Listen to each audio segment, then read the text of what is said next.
Estamos de volta com mais um programa História Atual. Você sabe realmente o que significa neoliberalismo? Você já leu, você já estudou, já procurou entender como funciona esse modelo econômico, social, definido como neoliberalismo e de que maneira isso causa impacto na sociedade, no trabalhador, no empresário, na prestação de serviços que o Estado exerce, de que maneira isso influencia na sua vida, né? Quando você precisa do serviço de saúde, de educação, de segurança pública. Você já parou para pensar nisso? Em instantes, nós iremos conversar um pouco sobre o neoliberalismo. Não saia daí.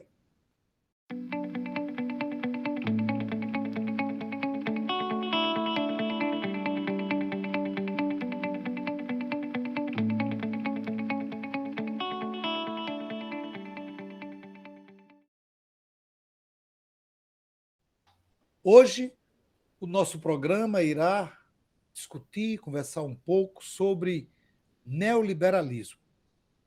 Nossa entrevista é com o professor doutor Eduardo Alexandre do Nascimento, sobre neoliberalismo, o que representa para a economia mundial, suas principais características e os efeitos na economia e na sociedade de países como o Brasil, a nova classe trabalhadora e a relação entre o neoliberalismo e o totalitarismo.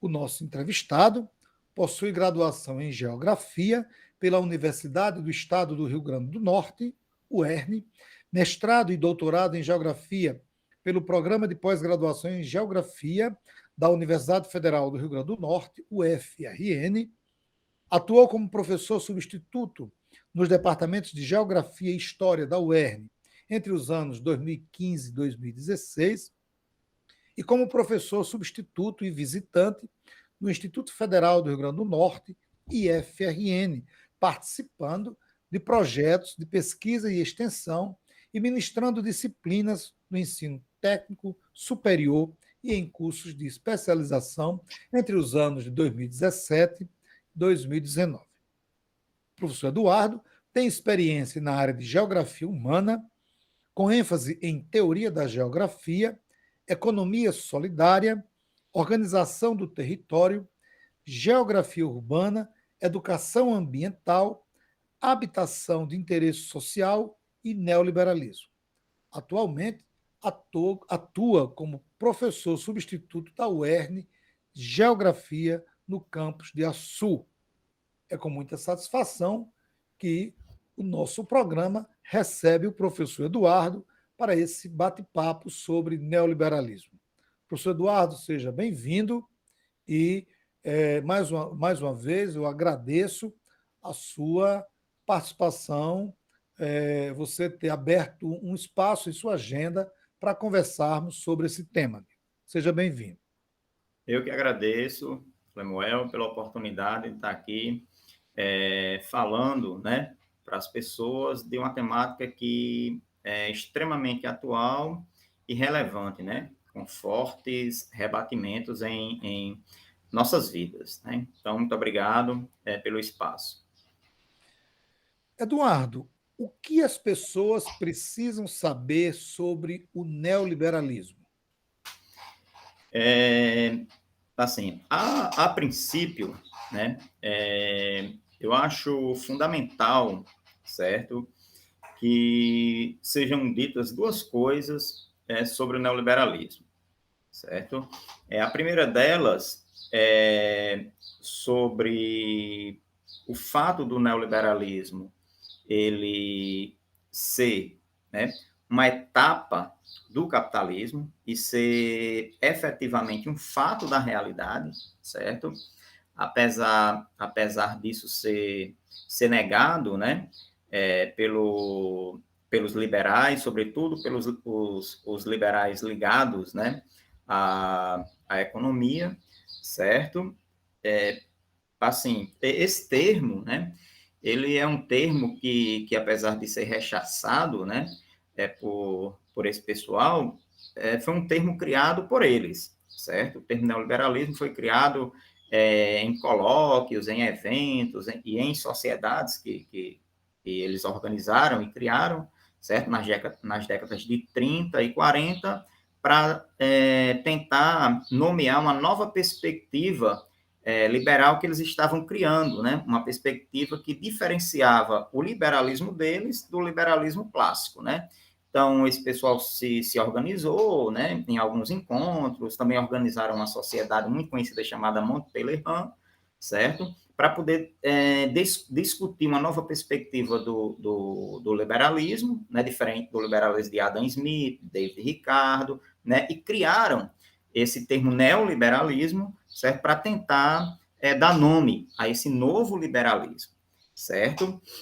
Então, assim, o neoliberalismo não é um delírio da esquerda, dos progressistas, não é uma invenção do campo marxista, certo? Ou socialista. O neoliberalismo é uma criação dos próprios liberais, certo? Na tentativa de atualizar o liberalismo e diferenciá-lo de diferenciar essa nova perspectiva do liberalismo clássico, certo? Então, assim, eu acho importante ressaltar isso, porque o neoliberalismo existe e é uma criação dos liberais, certo? O outro fato, assim, a outra coisa a ser dita sobre o neoliberalismo que eu acho de fundamental importância é sobre a sua definição, né? Então, assim, o que é neoliberalismo, certo? A gente pode definir o neoliberalismo em duas perspectivas, né, que se complementam, certo? Elas não são antagônicas, elas podem divergir num quesito e outro, mas elas se complementam, certo? Então, assim, sendo bastante sucinto e objetivo, né, a primeira dessas perspectivas está mais ligada aos marxistas, certo? A primeira definição, né, está mais ligada aos marxistas, certo? Então, essa definição neoliberalismo trata o neoliberalismo como uma espécie de doutrina econômica, não uma espécie de receituário, certo? Que tem como principais fundamentos a austeridade fiscal, certo? Cortar gastos para poder promover o equilíbrio fiscal das contas públicas, privatizar, né, tudo que for possível para tirar do alcance do Estado estatais e outros setores, né, como educação, saúde, moradia, certo? E arroxo salarial, ênfase no capital financeiro, certo? Então, assim, existe um pacote, certo, de medidas, certo, que compõem essa agenda econômica neoliberal ou essa doutrina, certo? Então, assim, neoliberalismo, nessa perspectiva mais econômica, certo, é basicamente isso, é uma espécie de agenda, de receituário, que, segundo os liberais, torna a economia mais eficiente, mais competitiva, certo? Do outro lado, certo? A gente tem uma definição de neoliberalismo mais ligada a Foucault, certo? Que é uma definição do neoliberalismo mais ligada à questão do poder, certo? Então, o que é o neoliberalismo para Foucault? É uma forma de você governar, certo? De você governar principalmente os homens, certo? Então, como é que você governa os homens, certo? Fazendo com que os homens se compreendam como empresas, certo? Então, os homens passam a se comportar de acordo com os princípios que norteiam as empresas, né? Então, as pessoas elas devem organizar suas vidas para que elas sejam mais produtivas e para que elas sejam mais competitivas. Então, as pessoas devem estar constantemente investindo em si mesmas, certo? Para se tornarem economicamente viáveis, para se tornarem vendáveis no mercado. Então, elas devem ser eficientes e competitivas, né? Então, veja só, a gente tem que ter uma economia extremamente competitiva, aberta, de livre mercado e eficiente, e um homem, certo, que esteja alinhado ou um ser humano que esteja alinhado a essa economia, que também se comporte como mercado, né? Certo? Então, o neoliberalismo é uma doutrina econômica, a gente pode dizer assim, mas também é uma forma, ou é uma tentativa de refundar o nosso comportamento. Né? Quer dizer, você não pode se comportar como um ser humano, você tem que se comportar como uma empresa, certo? Então, fazendo o homem se comportar como uma empresa, então as elites, elas governam o homem de forma muito mais eficiente, porque o homem, ele se comportando assim, ele traz sobre si o governo do mercado, né? Ele passa a se governar de acordo com a forma de ver o mundo das elites, né? Que é a forma dos mercados, certo? Então, assim, em suma, neoliberalismo é isso, certo? Eduardo, se o neoliberalismo propõe limitar o papel do Estado na economia, como se explica a intervenção do Estado para socorrer bancos e grandes empresas em momentos de crises? Pronto, excelente pergunta. Primeiramente, a gente precisa dizer que essa ideia de que o neoliberalismo busca reduzir o papel do Estado na economia, certo? É um mito, né? Na verdade, esse não é o objetivo do neoliberalismo, certo? A ideia é que o Estado ele se configure de forma a atuar como um agente de sustentação de uma economia de mercado mais eficiente e competitiva, certo?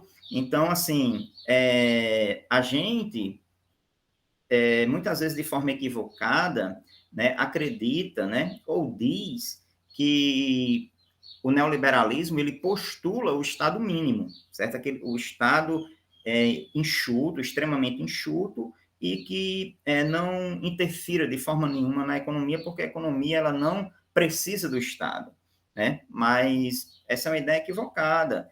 Na verdade, a economia de mercado ela não consegue funcionar sem o Estado, certo? O Estado ele é fundamental, certo, para fomentar a economia de mercado, certo? E quem diz isso, certo? Não sou eu. Os próprios neoliberais, né? E aqui a gente pode citar alguns famosíssimos, como o Mises e o Hayek, reconhecem que você não pode ter uma economia de livre mercado, né? E competitiva sem ter o amparo do Estado. Agora, esse Estado não é o Estado de bem-estar social, não é o Estado providência, certo? Não é o Estado desenvolvimentista ou keynesiano, é o Estado neoliberal, certo? Que ele existe em função do mercado, ou seja, é um Estado que garante, ele serve para quê? Para garantir a propriedade privada, para garantir o cumprimento dos contratos, certo? Para sustentar o arcabouço legal dentro do qual a economia de livre iniciativa e de livre mercado funciona, certo? O mercado, o Estado, ele é fundamental dentro do ideário neoliberal, certo? Agora, só que ele cumpre esse papel, e também cumpre o papel em momentos de exceção, certo? De proteger essa sociedade de mercado a todo custo, certo? Tanto é que alguns neoliberais famosos, certo? Já louvaram o fascismo no passado, porque o fascismo, segundo eles, né, foi fundamental para proteger a economia de mercado do socialismo, certo? Então, é natural que o Estado, esse Estado neoliberal, socorra os bancos, certo? Grandes empresas. Então, não há contradição, essencialmente.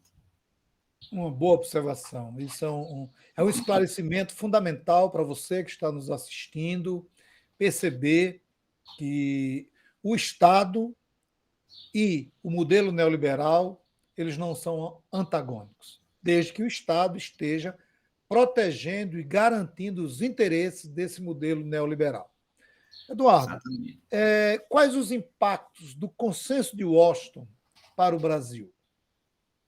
Olha, os impactos são muitos, né? Podemos citar diversos impactos, certo? E, assim, são impactos secundários, né? Mas que derivam de um que, a meu ver, é o principal. Qualquer agenda neoliberal, certo? Quando é implementada num país, né? Tolhe, de certa forma, o poder do país de implementar um projeto de desenvolvimento nacional, né? Quer dizer assim, o Brasil, quando o consenso de Washington começou a se espalhar, né, e sua agenda começou a ser implementada na América Latina e tal, o Brasil vinha de umas... Tinha seus problemas, obviamente, né? Problema com inflação, certo? Crises aqui, crises acolá, mas, assim, no geral, o Brasil vinha de um processo de crescimento muito forte. Você, como historiador, você sabe disso, né? Você sabe que quando Vargas assumiu a primeira vez, o Brasil era praticamente um fazendão, né? E aí, se a gente pegar, por exemplo, a trajetória, né, de crescimento econômico do Brasil, desde de lá até aqui, a gente vai ver que o Brasil ele cresceu de forma absurda, de Vargas até a década de 80, né? Vargas, Kubitschek, mesmo os militares, entendeu? Então, o Brasil cresceu de forma absurda, certo? E depois que esse receituário neoliberal do consenso de Washington foi implementado aqui, de certa forma, as nossas possibilidades de desenvolvimento foram completamente comprometidas, porque a gente perdeu a autonomia, certo? Perdeu a autonomia para poder colocar em andamento um projeto de desenvolvimento nacional, certo? Que nos desse autonomia, que nos permitisse continuar com o processo de industrialização que a gente tinha, que permitisse que a gente tivesse hoje, junto com a China e com outros países, na fronteira do desenvolvimento técnico-científico, certo? Porque, assim, quando o neoliberalismo se instala de forma marcante num país, certo? Ele tira essa autonomia, porque o país passa a organizar a sua economia não de acordo com seus interesses, mas de acordo com o mercado internacional, certo? É o país que ingressa na globalização sem autonomia, como começou lá com Collor, depois com Itamar Franco, depois com o FHC, certo? O PT foi um ponto de inflexão, mas logo caiu, né? Ficou aí um pouco mais de uma década no poder, certo? Mas aí agora caiu e nós temos uma nova rodada, né, neoliberal que está mostrando, certo, que essa agenda ela é uma agenda que milita contra os interesses da nação, né? Você vê que a gente está passando por um processo terrível, né, de desindustrialização, estamos reprimarizando nossa economia, nos tornando uma economia ainda mais dependente, né? Essa pandemia nos mostrou isso, que no início a gente não tinha condições sequer de produzir máscaras, certo? Então, o neoliberalismo, certo? Ele tolhe, né, essa autonomia nacional, essa capacidade dos países terem suas próprias agendas, né, contemplarem seus interesses e tal, né? Então, essa foi a principal consequência. Ok. Estamos encerrando o nosso primeiro bloco da entrevista com o professor, doutor Eduardo Alexandre do Nascimento. Eu quero aproveitar e pedir a você que está nos assistindo para se inscrever no canal, compartilhar a nossa programação e dê um like. Contribua para que o nosso programa, o nosso trabalho, cada vez mais se desenvolva. Em instantes, de volta com o nosso segundo bloco.